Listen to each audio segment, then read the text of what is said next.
Monorant, a podcast where we rant about the highs and lows of nerdy shows, movies, and pop culture in general, like our opinions actually matter. I'm one of your hosts and jack of all trades, Mono, and this is my co-host and master of none, Kira. Hello! This week, we'll mostly be ranting about Amazon's superheroes, The Boys, and we'll kick things off with Season 1's Episode 1, The Name of the Game. We'll be talking about the original comics and possibly referencing later episodes of the show too, so spoilers ahead for both. So, Kira, what do we think of The Boys?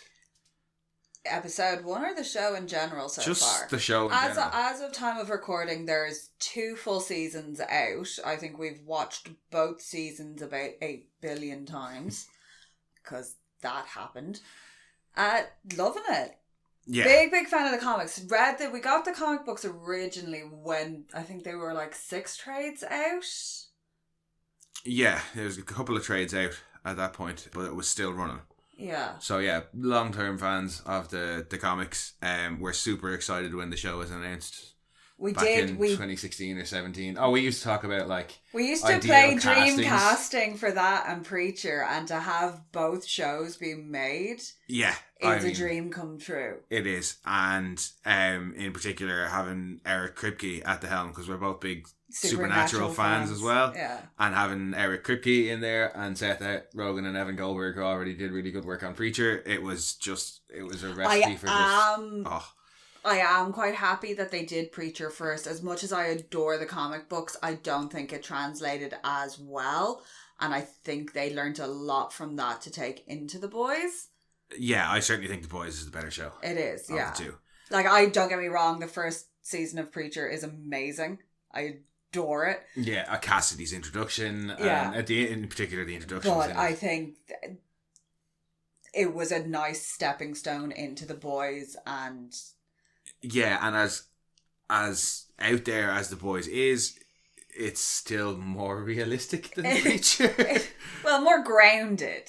Yeah, certainly more grounded. Yeah. So, in terms of the first episode, it's The Name of the Game. As we said already, the showrunner is Eric Kripke from Supernatural and a few other things, but mostly Supernatural is what everybody knows him from. And based on the comic by Garth Ennis and Derek Robertson. Yeah. Can I just point out the artwork in that is beautiful? Yeah, no, I do like Derek's artwork. It is just so pretty. Sometimes he can be a bit hit and miss in the early issues, but sometimes the faces can be really, really funny. Yeah. Especially anytime Queen Maeve is face on with her stank face. It is pretty funny looking, but overall it is gorgeous. Yeah, and the show itself also beautiful. A beautiful looking show. Director for this episode was Dan Trachtenberg, who directed 10 Cloverfield Lane and I think a couple episodes of Black Mirror.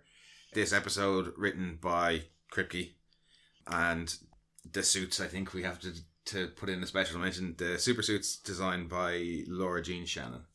My God, I could literally do an entire podcast about the suits, the costuming in general. I love it. You've heard me go on I'm sure for days. There will be an extended podcast issue somewhere along the way that's probably just about the costuming. It is. Oh, no, it's so excellent. Good. And the more you look at it, the better it gets. It's well worth going to her Instagram.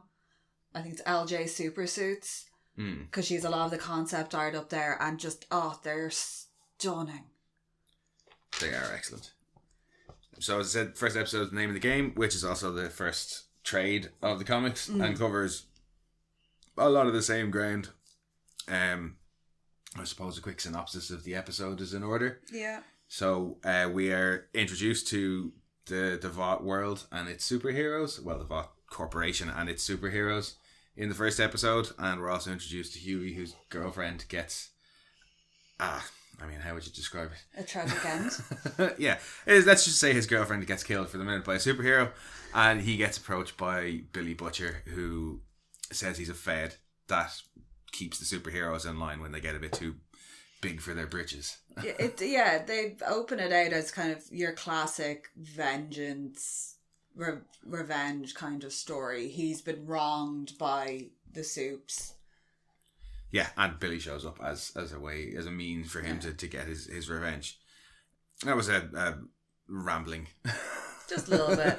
But you're dropped basically into the world as a whole. It already exists and is fully realised. There's advertising, print media. It's part of day-to-day culture that superheroes are a thing. It's not this new shiny thing. They're well established within this universe. The first scene in the show sets that up perfectly well with the two kids crossing the street talking about deep versus translucent. Oh, and who would win.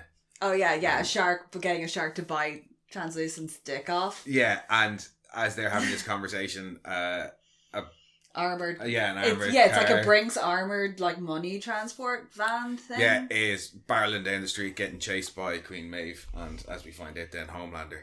So yeah, you see, it's a well, it's also being chased by the cops. Like the cops are like are the main like pursuance, and you kind of very much get the impression that Maeve just drops in.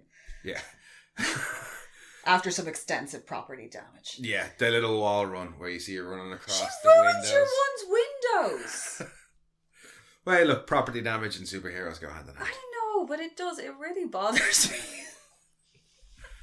But as to what you were saying, yeah, this is a world where superheroes are the norm. The two kids are chatting about which movie they prefer, which superhero prefer. There's advertising on like the buses that are going past and up on the walls, and then real life superheroes appear and do real life superhero shit. But it the way it's set up is it's this general nonchalance about them. It's not like they're only around for like 50 years and you might not see one. Like, it has very much just become, they are the celebrities. They are... Yeah. There's like almost an ennui about them in the world. Yeah, no, it is. It's just, this is the way things are. Like, the opening shots... the opening scene as well, we have that beautiful shot of Maeve stopping the truck. And it's just... I also like so the perfectly. fact that the first in-world superhero that you see interacting with anybody is Queen Maeve. Yeah. Because it's like straight from the get-go, they're like, boom, here's a strong female character. Yeah. You know, and she's not stopping the truck with like any sort of like fancy lasers or anything. She literally stands in front of it and destroys it. She's just like, stop, yeet. And that shot, it took quite a while to do as well, I believe. Of her panning. But they actually slammed the truck into a pole. And like had a truck on on the cable system. On the cable system, slammed it into a pole at high speed, and then CG'd out the pole and CG'd in Queen Maeve, and then did the shots of like the everything money coming and all past the her going through the her. engine. Yeah, they did that shot then separate as well. But it paid off. Oh yeah, that's it's beautiful. Such a beautiful. I just like turned around and was like, "Hi." I do wish, because Dominique McGilligan. I'm gonna butcher it. Even being Irish, we're still gonna butcher her name. Yeah.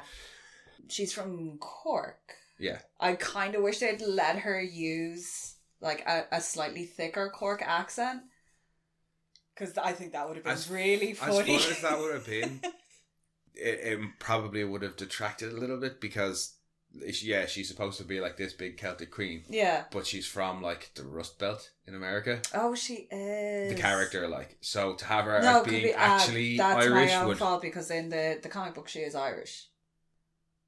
Yeah. This is the stuff. That's why they sent Blarney Cock off to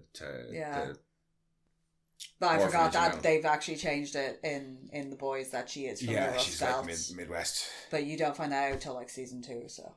But we get our first hint of just how kind of little the superheroes care as well. Oh, could not give two fucks. Throwing one of the bank robbers straight up into the air. That is amazing. Like, 'cause he comes in and he's doing his like superhero, like Superman coming out the sun kind of. The flag's fluttering behind him, and he's like already melted some guy's gun, and they're surrendering, and he's like, don't care, and he just picks your man up and just tosses him. Yeah.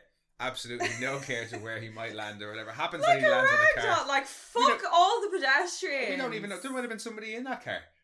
that lands on. That is great though, because he just turns around and he does not give a shit, because the kids are asking him for a fucking selfie.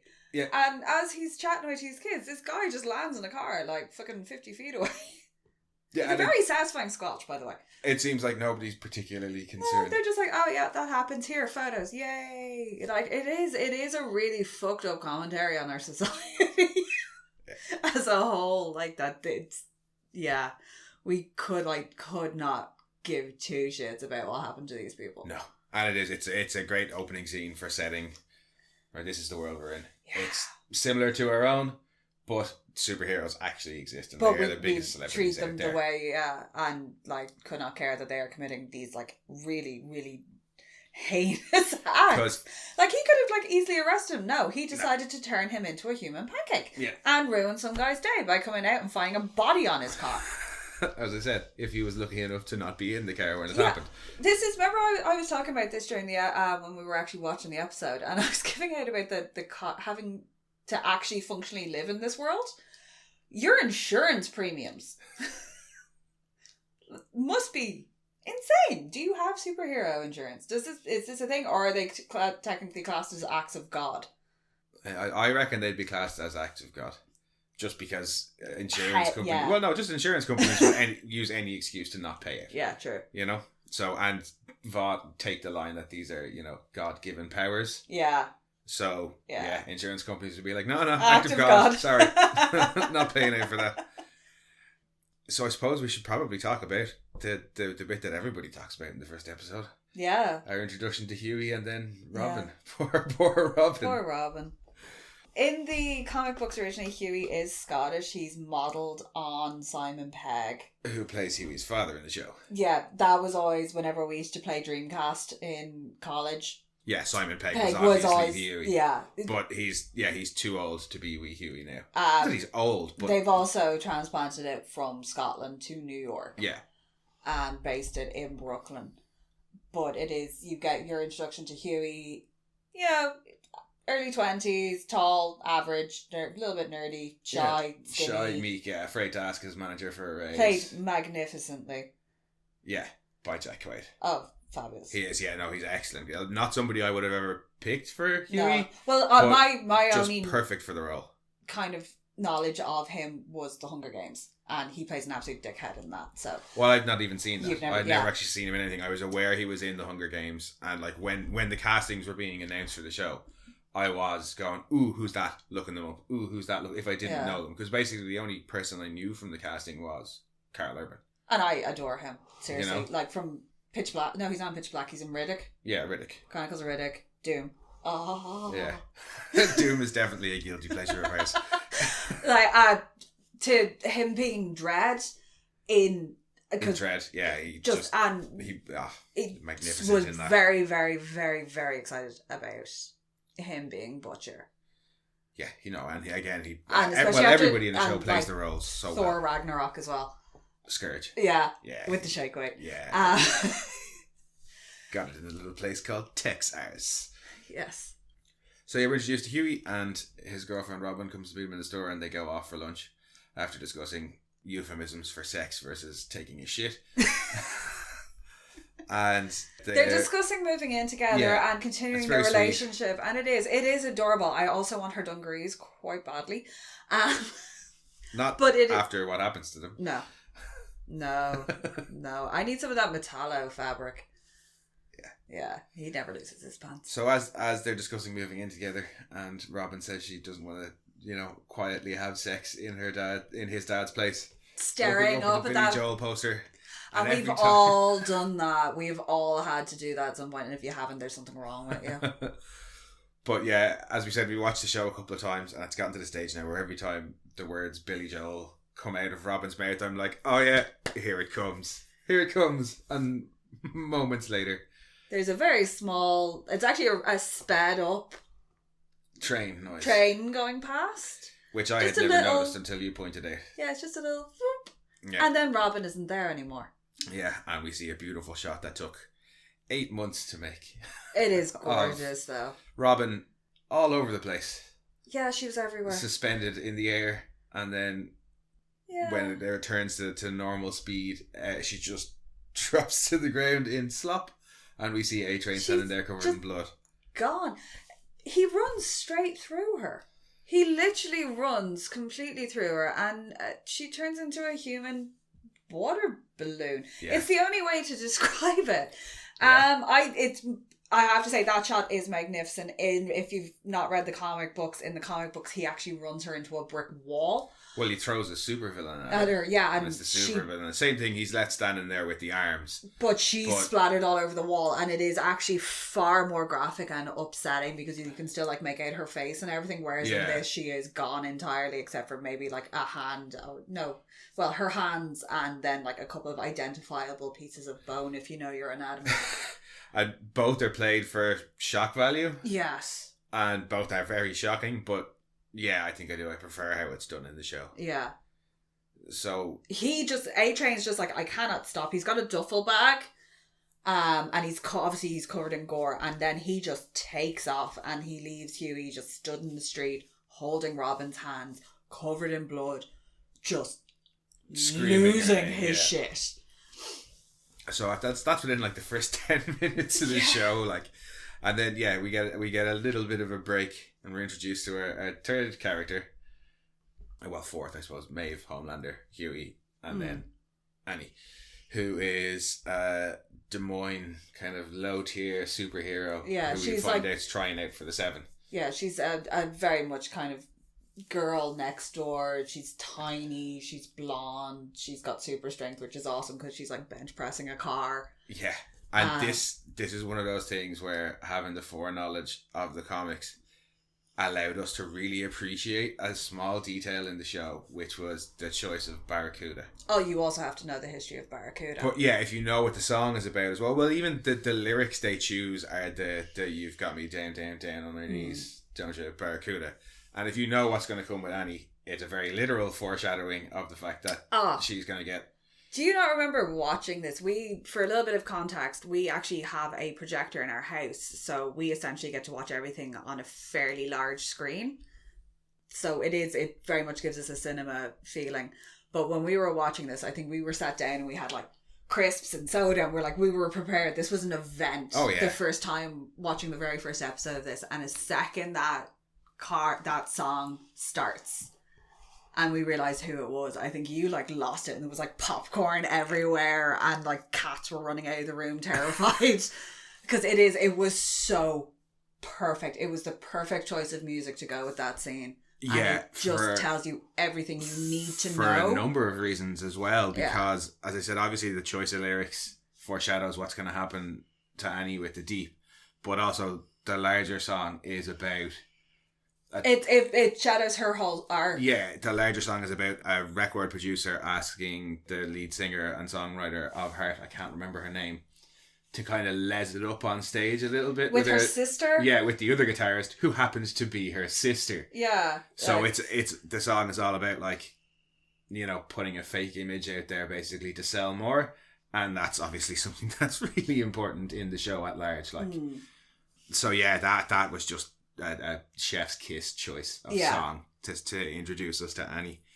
But you're introduced to it's basically a montage of her like kind of mourning, her routine, her mom.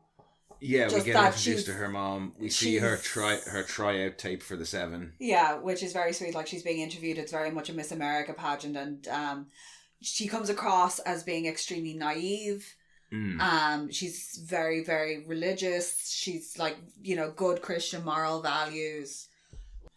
But you get the idea that she's very much this sweet young thing who's the innocent of the story. Yeah, and she says it herself in her audition tape, you know, when did hopeful and naive become the same thing.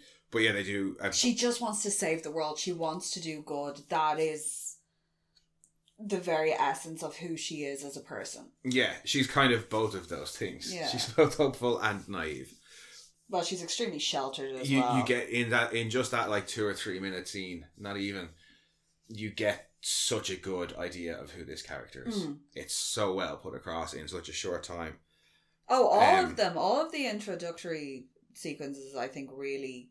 Kripke does that very, very well. He's like, here it is, like, immediately, from the very start of the show, it's like you're full on in this environment. You accept it entirely. You accept these people as being well-rounded characters with backgrounds and lives and things like that. Yeah. And he's very, very good at having that that's why Supernatural ran for so fucking long, because off the very first he left episode, after 5 seasons. Yeah, but after the very first episode, you knew exactly who these characters were, and he's very, very good at that. Yeah, no, the first episode is just it's a masterclass in world building, in character introductions, and in world introductions, and just especially because the cast it is a large cast, so to have it's a very large cast. In fairness. But each character is completely believable. And speaking of Annie January Starlight being played excellently again by Erin Moriarty, I love her surname. I haven't seen. It's a great surname. Again, I hadn't seen her in anything, but she's excellent in this show. She's also the tiniest human being I've ever seen. But yeah, no, she's so good. So then we're treated to, I think, our first, well, probably not our first Easter egg, but a big Easter egg in the form of Huey's dad being Simon Pegg in the next scene. And that was just a nice little nod. It cuts back to New York. It's after Robin's funeral. Yeah. They've just arrived back to the house. Obviously, it's a very somber mood.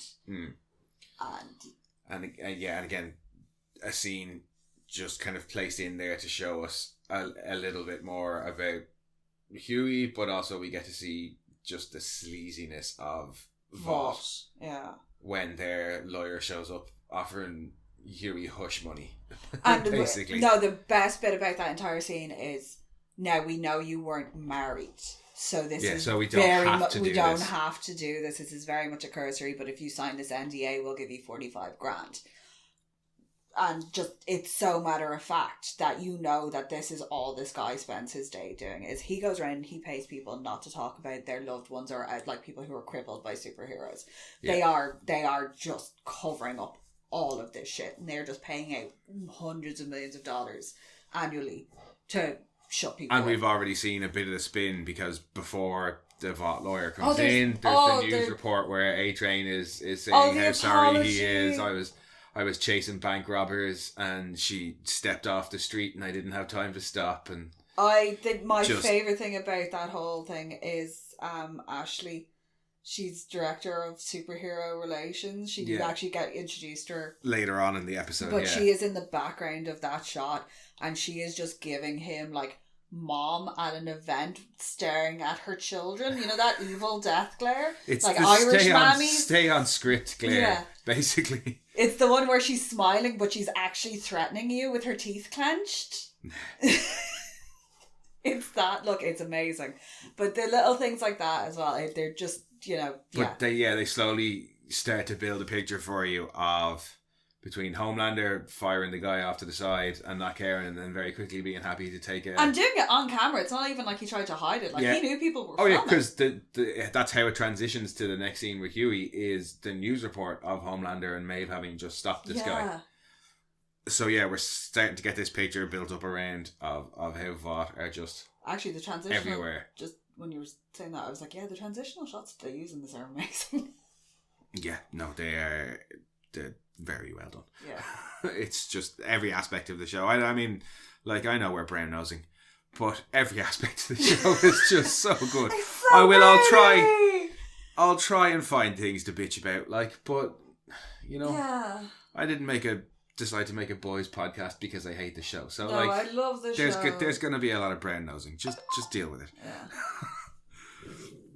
Yeah. We get a couple more Easter eggs actually in the next scene as well that you were quick to spot when Annie gets the call to say that she's been accepted into the Seven. Oh, the glasses. The glass that she's drinking milk from. It's like an old 80s like printed logo glass of the Deep, where it's in the comic book hero style, but like everybody has those glasses in their house, like that you got for free. Yeah, with something printed on them. Like, and she mentions, or Annie, mentions that she thinks she won't get into the Seven because the Countess also applied. And the Crimson Countess. Yeah, which is a nod to the Crimson Countess from the comics, which is the Scarlet Witch stand-in. Yeah. Who does show up in the comics later on, and I believe is to show up in season 3 of the show. So we kind of cut back and forth between Annie and Huey's their progression, storylines. Yeah. Well, scene by scene, but also obviously. Yeah. Well, Annie finds out through a phone call she's she gets into the 7, you also see a little bit of just how controlling her mother is. When she answers the phone. When she answers this is the her phone. mother. Yeah, she's like, yes, this is her mother. No, you can talk to me. Like, and she seems very annoyed that Annie has to take the phone call. She's also, you get a little bit of the controlling aspect because Annie's making herself pasta or something to eat. I don't know what it is. She's making herself I thought something. it was beans. And the mother reprimands her on it. Yeah. Oh, Annie. And she's like, but I'm hungry. Like, and there's just something a little bit off about it. Also, the mother is a Cusack. Yeah, I've completely forgotten which one she is. She's not Joan. She's the other sister. Yeah. Anne? I want to say Anne Cusack. I want to say Anne, yeah. And she's amazing, actually. She plays it really, really well. Yeah, she shows up in kind of, 5 or 6 episodes throughout the 2 seasons so far. And yeah, she's a really fun character. Well, she's a bitch, but... yeah, she's plays it magnificently. Yeah.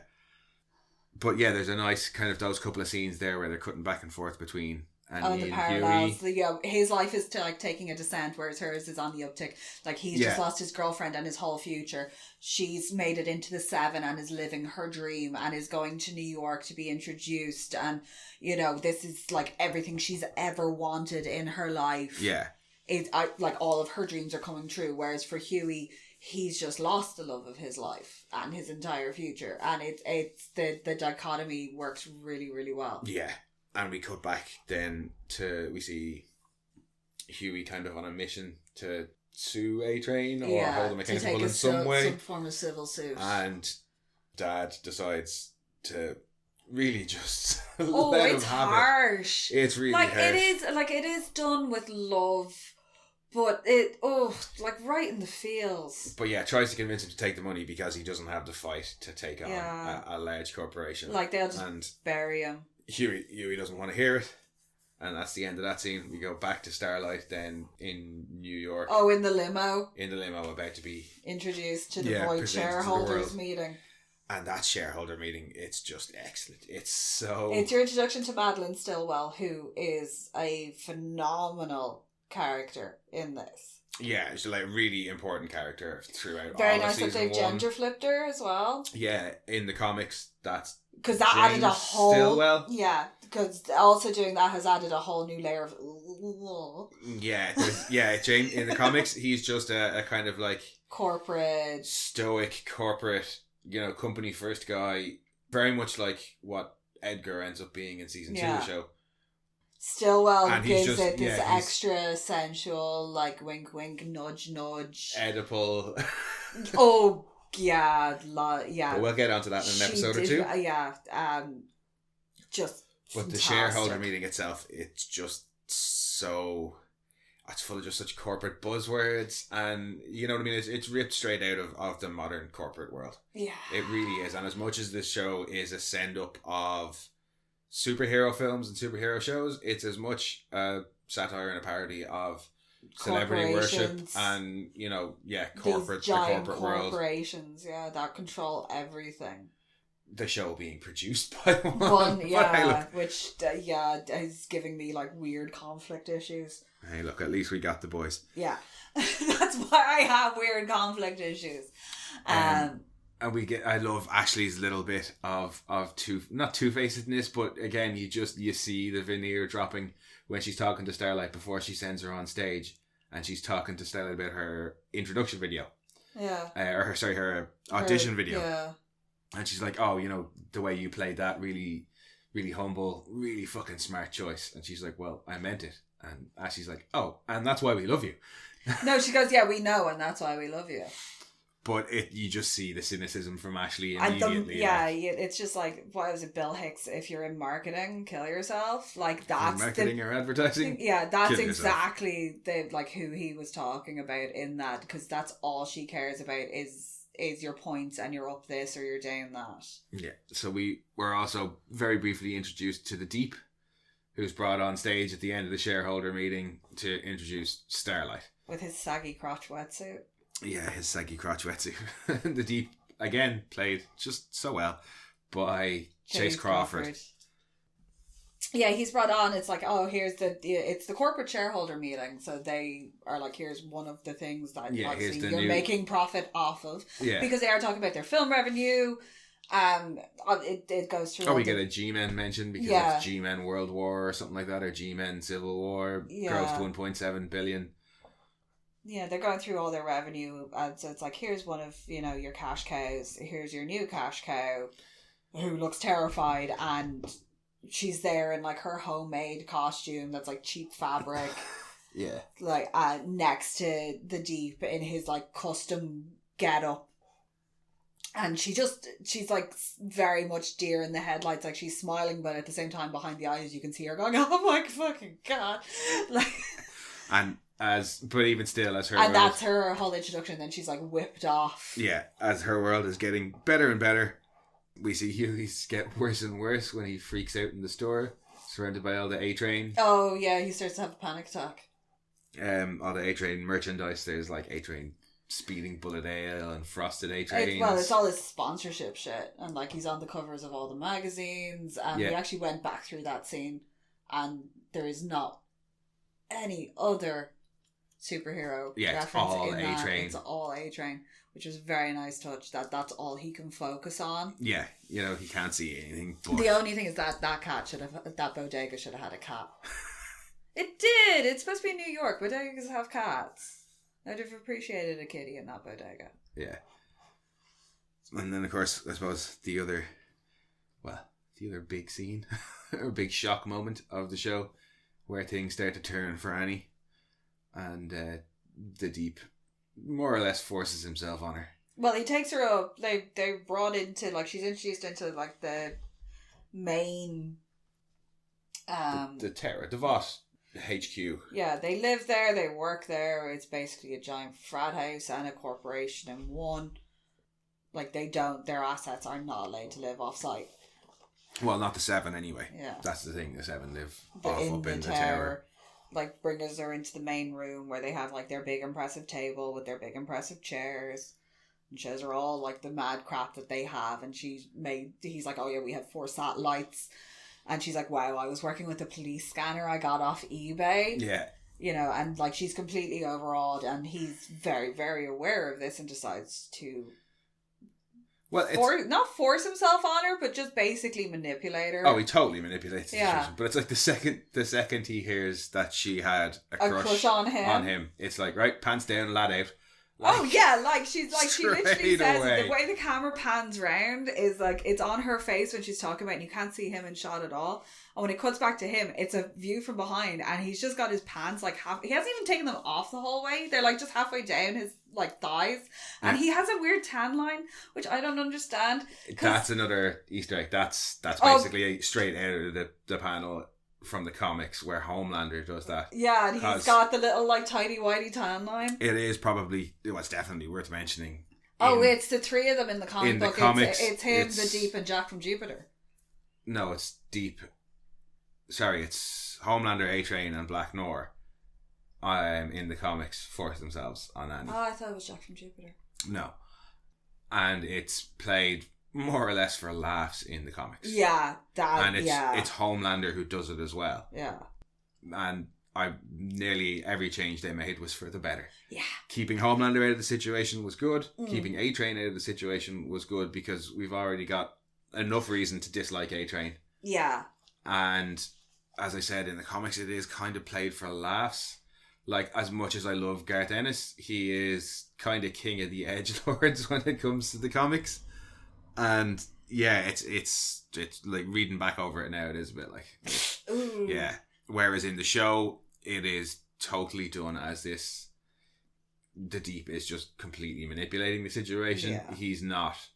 He's not forcing himself on her, but he's not really leaving her many other options that don't completely ruin her life. He's backing her into a corner.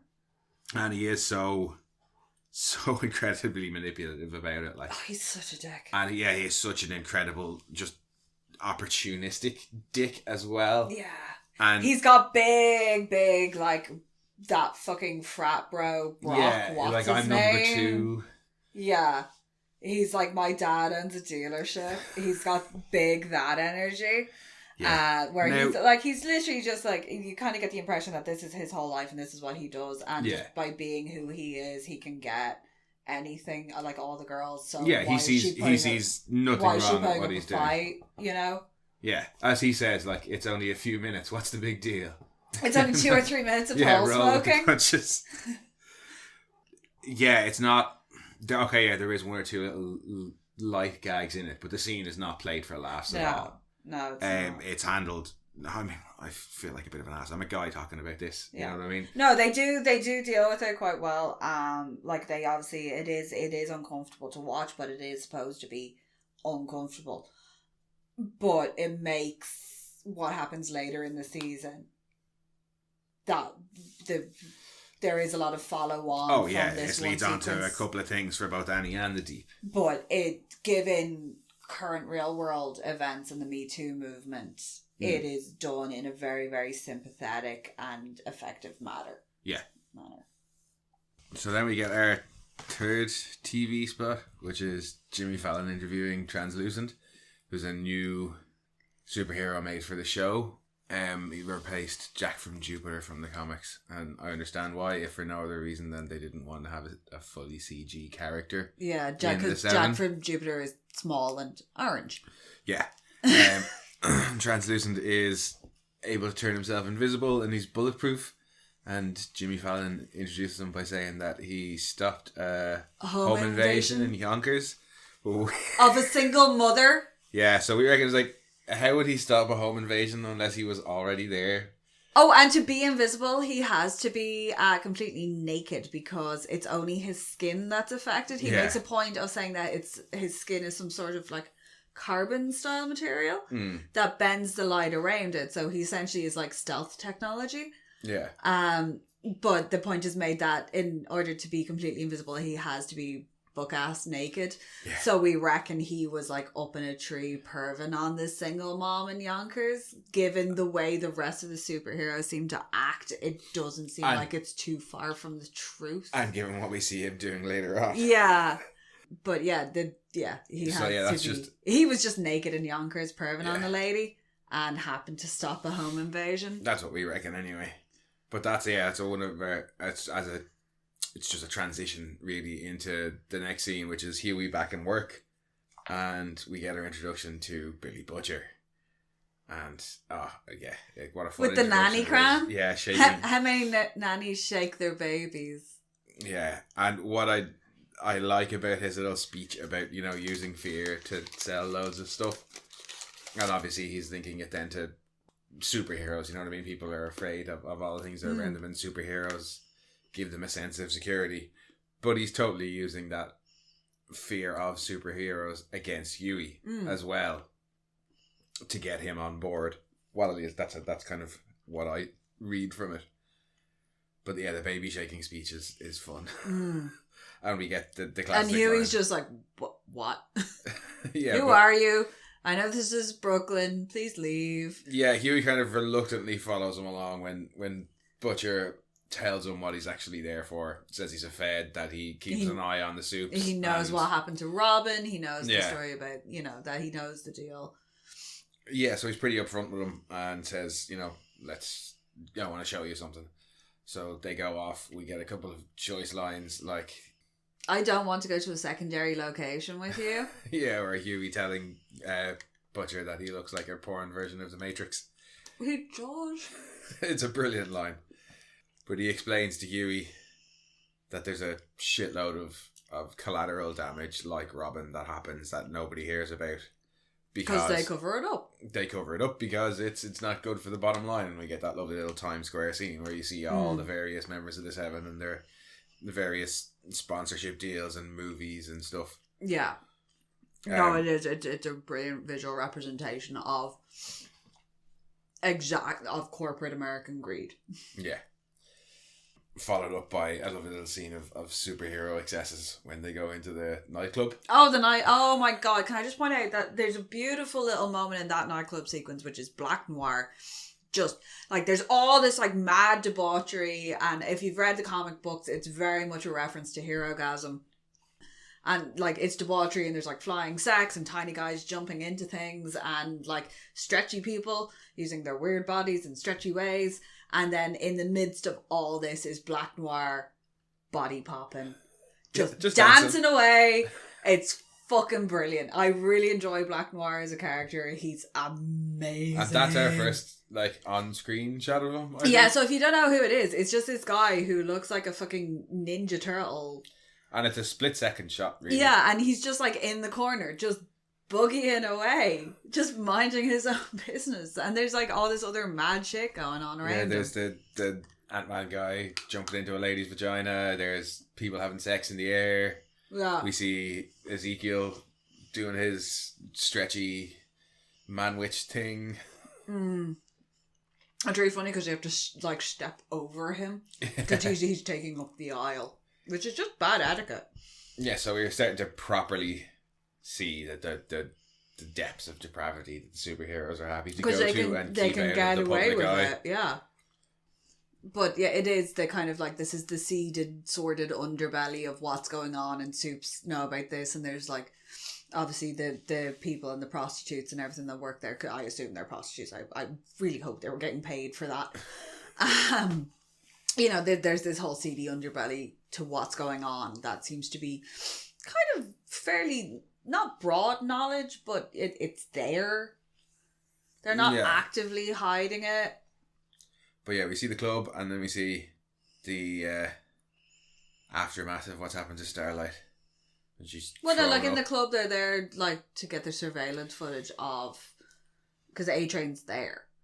And A-Train's been there the night before. And they're watching the surveillance footage of where him he's talking. About yeah, he runs through Robin. And saying he ran through her so hard he swallowed one of her teeth. And just to reiterate, it's just to reinforce how little they value human life. Yeah. Or the common person, anyway. Yeah. And sorry, yeah, then we see so there's Starlight puking in a toilet. Yeah. And we get kind of, reintroduced to Maeve beyond the first scene.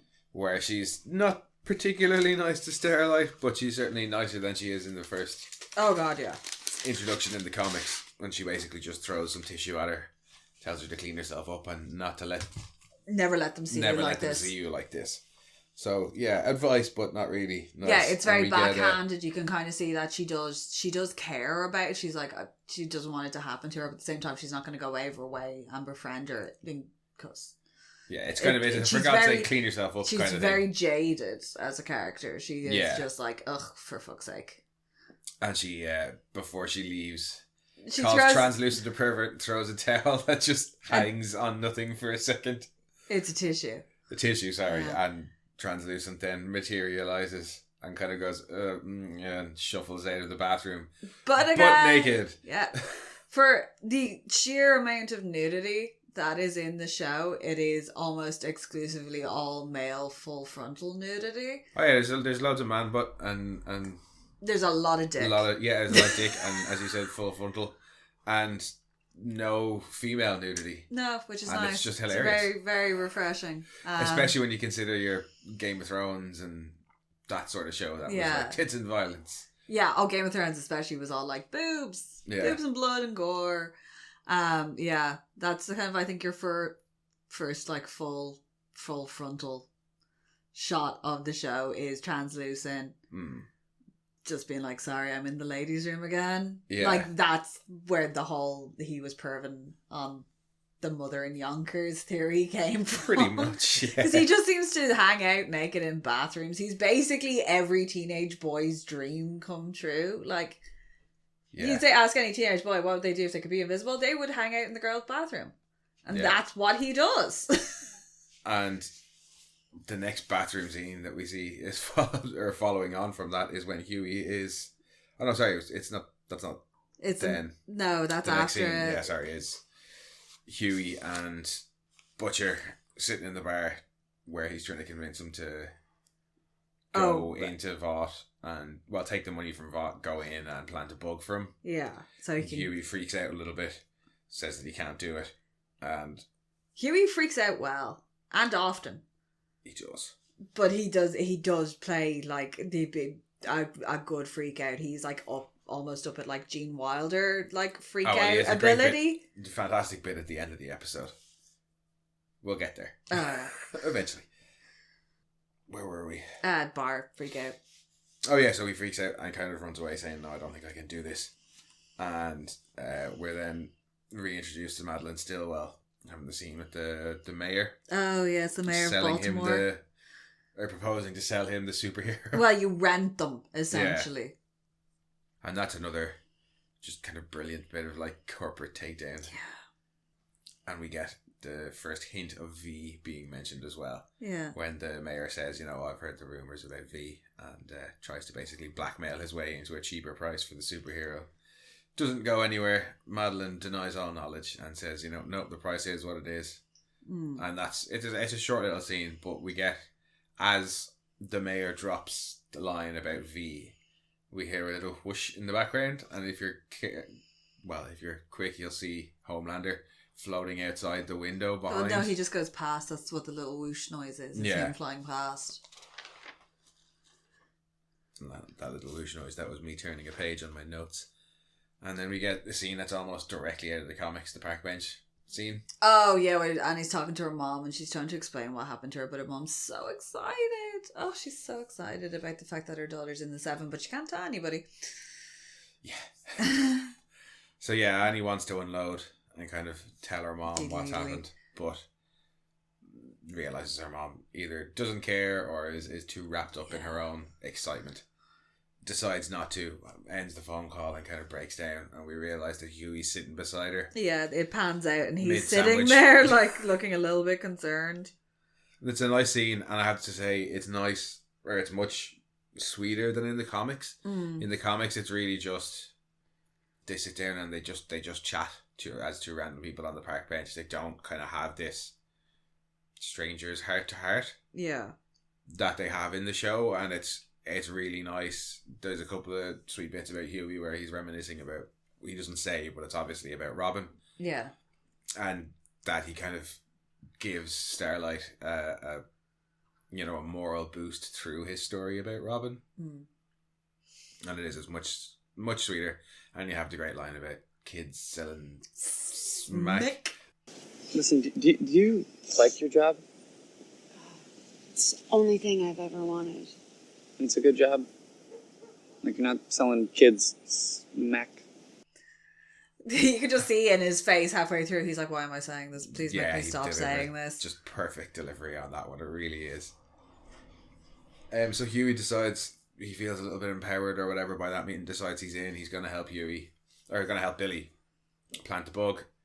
Starlight goes back to the 7 for her first meeting with the rest of the superheroes, where we get another bit that's almost ripped straight from the comics, where they're all arguing about merchandising rights and pirated material. Why is translucent invisible in that scene? Because it's funnier to see the floating glasses, the floating pen and the floating glasses. But they're all fighting over residuals and who has how many points and stuff like that. And Homelander's like, hey, this isn't what we're about. I want to hear about how many people you've saved. Yeah. And it's all very suave, and he does the look, and just Anthony Starr is just like... Well, because up to this point we haven't really good seen, as him. Beyond Homelander's lack of caring for how he dealt with the robbers at the start, we haven't seen him do anything particularly bad. No. So for him to act like that is still kind of in character. We know he's putting on a show, but Starlight doesn't necessarily know that yet. That he just wants everything to seem perfect. You know what I mean? Ever the company man. And then we get one of my favourite bits in the show, or in the episode, the line about the blue pill and the red pill. Oh yeah, the Matrix blue reference. Pill or the red pill? Oh, I don't know. Just quit being a cunt. Which pill do you want me to take? Just quit being a cunt. That's what I'm saying. Before Huey goes in, plants the bug, meets A-Train, plants the bug. Yeah. Gets seen by Translucent. Who follows him. Yeah, follows him home, and we get a particularly fun fight scene. Well, sorry, follows him back to work. Yeah. I do like how Huey just gets dropped off outside his work, and he's like, what are we doing here? Billy's just like, yeah, well, Get out, I'm done with you. Used and dropped off, see you later. And yeah, as I say, we get the fight scene then between, well, it's not much of a fight scene. Translucent coming in, he comes in completely naked, beats the absolute living daylights out of him, and then is hit by a car. Yeah. And it's a beautiful scene though. Like it's hilarious because he's completely invisible for the whole fucking thing. Yeah. You've got the great line then when Butcher realises that if he spits on him, he can spit blood on him. And he can see him. And he's got that real, like, everybody knows that one guy who's had one too many beers and is now wants to fight everybody. Yeah, he has that look of... He has whiskey anger look, like the psycho eyes and the I will nut you and I don't care. He turns into Begbie, if you've ever seen Trainspotting. Yeah. Robert Carlyle's Begbie. It's that when he throws the pint glass. It's that look of just, I'm going to fuck shit up. And he does. It's a beautiful fight scene. It's so well shot. Yeah, it is. It's great. They put in a ton of effort. Like there's bits kind of in the Amazon X-ray where they tell you kind of how they put that shot together, and they use like and it's to London Calling as well, which is just fantastic. Yeah. When he starts out with the baseball, hitting him with the tire iron. Yeah, it's like I'm here to fuck you up. So yeah, they eventually get the best of him. With a cable to the butt cheek. Yeah, and you get to see electrocuted, wibbly, invisible butt cheeks, which is hilarious. No, but I particularly like then when... He's like, your carbon skin, I saw it on Jimmy Fallon. Oh, that bit's great. No, when he finds out that... When Huey finds out that Billy's not actually a Fed, he's like, you're a Fed, just call them and get this all cleaned up. And he's like, well, I'm not actually a Fed. And he just freaks out. And it is, you're right, it's Gene Wilder-esque. Just, hysterical... I'm wet. Mania. I'm wet. Yeah, he plays it so well, and that's not the last scene in the show is. Back on the airplane with the mayor. No, we missed when Stillwell calls back the mayor and offers him the lower price and basically says, those rumors are completely untrue, but don't spread them effectively. Yeah. And then we get the fight scene between Translucent and Huey and Butcher. And then, the last scene is... them on the plane. And he's there with the kid. And the kid's got like a signed picture from Homelander. And he's all excited. And then they see something out of the cabin window. And then Homelander lasers the shit out of the plane. Yeah, and that's the end of the episode. So that's the first kind of hint that you get that something's like really not right with Homelander. A bit like more that. Than a hint, yeah, but like given the way the episode ends, you're kind of going... If they didn't include that phone call from Stillwell saying it was a lower price, you think maybe it was a hit that she had ordered him to take it out because they knew about V and they're trying to cover that up. No, but the phone call implies then that Homelander's acting of his own accord. I took it as the first time we watched it. I took it as being the other way around. That phone call sets up that she's not happy about it, but she knows he knows about V, so she wants him to be taken out. But then why would you offer him the lower price though? Just to make him think like he's, in case he runs off to try and say it to anybody in the meantime. If you're going to blow him out of the sky about 30 seconds later, why would you bother? Yeah, I know. Well, as it turns out, she has nothing to do with it. Yeah. But it's a particularly nice way to go out to end the first episode. Like we said from kind of the start, it's a really, really good intro into the world of the boys. Yeah. It's a fantastic first episode. Well, I think. It is, like, it gives you, in terms of immersion into the environment, you're getting it from all angles. Like, from up at the very, very top with Vaughn, who are the leaders in the game, and the Seven, who are, like, obviously the main, like, they are the crown jewel, as Vaughn called them. To the really sleazy dark side of superheroes with the club and the collateral damage.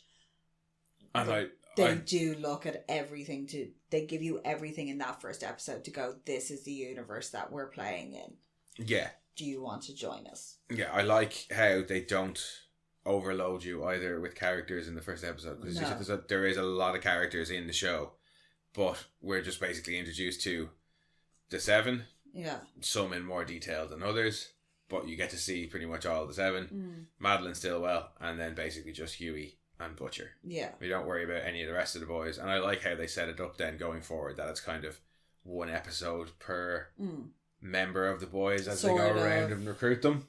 Well, because you get Frenchie in the second episode. Yeah, no, they pick up Mother's Milk then too. I think it might be the very end. But yeah, it kind of goes along like that way, like that it feels like it is. It's a Frenchie, there's a progression and the female, through it, yeah. And that's when you're getting building the team. Yeah, they build it up then. So we've seen Vought's side, and we've seen the start of the opposition to Vought, and then we start to see the rest of it. Like, yeah, I mean, obviously, I can't give you reactions because we've watched the show so many times. Yeah. But thinking back on the first time we watched it, I know the first season came out all 8 episodes at once, didn't it? No, I think it was half. No, that's what they did with the I think we season. waited. I can't remember. We were like, fuck it, In we'll any wait case, we and certainly we'll watch didn't. the whole first season in one go. Because it is only the 6... Is it 6 or 8 episodes? 8 episodes. Yeah. It was like, well, the 8 episodes, we'll wait until they're all out and then, you know. But we didn't binge it. As I specifically remember as soon as the first episode finished, we stopped it and we're like, yeah, let's talk about this. Like, we're not just going to go straight into the next episode. We need to talk about what we just watched. And then going around in like work or with friends and people who hadn't watched it and being like, oh, why haven't you watched this? I need to talk about this with you. Which is where this podcast came from, is our innate need. Yeah, we talk an awful lot about this show. Yeah, discuss this at length. And like Stargate, basically. Yeah. Before the boys came along, we talk about Stargate till the cows came home, as they say. That's probably our other biggest nerdy obsession. Oh, I'm sure we'll end up talking about Stargate at some point. But I think that about wraps it up for the first episode. The boys, name of the game. Yeah. Unless there's anything else. No, it is. It's like it is. Wank. It's not wank. How dare you? No, in terms of introduction to a world, it's done incredibly well. It is. Everybody's very, very grounded in real life.